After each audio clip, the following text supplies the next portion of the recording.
Hello, my name is Everett Puri. I'm from Atlanta, Georgia, and I have two questions. One is for Mr. Munger in our never-ending effort to have the Munger Book Club surpass the Oprah Book Club. I was wondering if you could make some recommendations.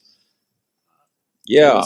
And the second is, it seems that with the pharmaceutical industry earlier, that the threat of government regulation or government appropriation of those cash flows led to a reasonable market opportunity. And the same thing with Sallie Mae. And I'm wondering if you feel that that's going on with the tobacco industry now, or if that is a larger threat to that industry, larger and permanent threat.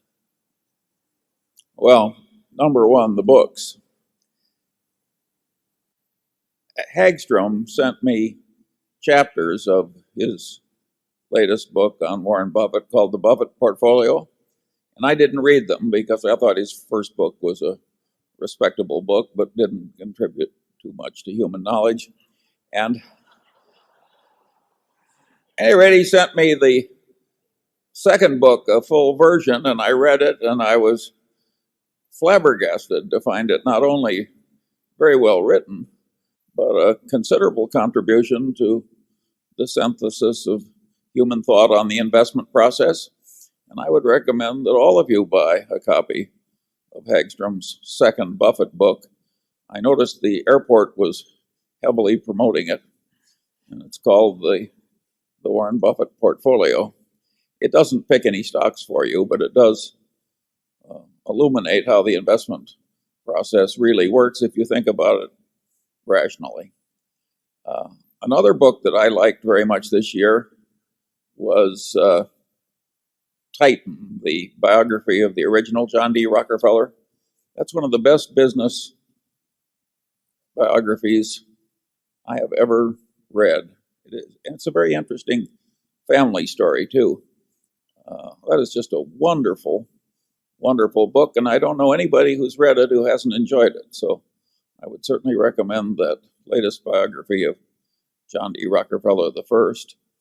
The third book is sort of a revisitation of the subject matter of the book I recommended a year or two ago called Guns, Germs, and Steel, which was a physiologist's view of the economic history of man. And it was a wonderful book.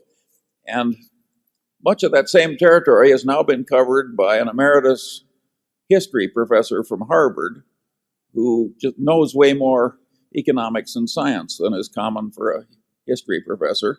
And that gives him better insight. And his book is a takeoff in title on Adam Smith. And the title is The Wealth and Poverty of Nations.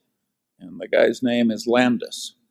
So I would heartily recommend those three books. Now, what was the third question? The other question about tobacco and pharmaceuticals. Oh, tobacco. Mm-hmm. I don't know about Warren, but I think the legislative threat to tobacco is serious. And I haven't the faintest idea of how to predict it.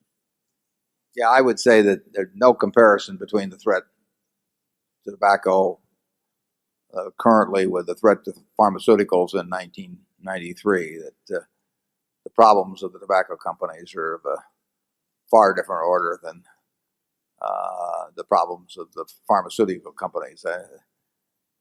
Nobody was against pharmaceuticals.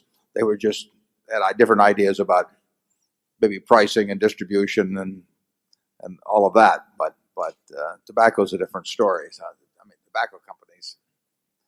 Well, you can figure it out for yourself. In terms of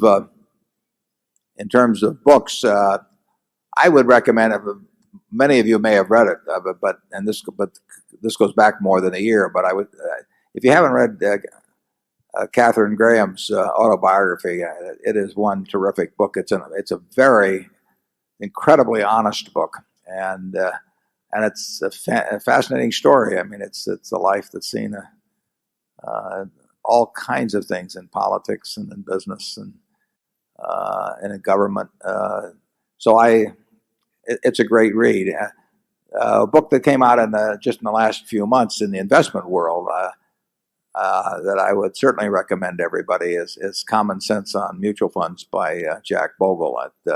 Jack is an honest guy, and he knows the business. And if mutual fund investors listened to him, they would save billions and billions of dollars a year, and he tells it exactly like it is. So he asked me for a blurb on the book, and I was delighted to provide it. Let's go to Zone 6, please.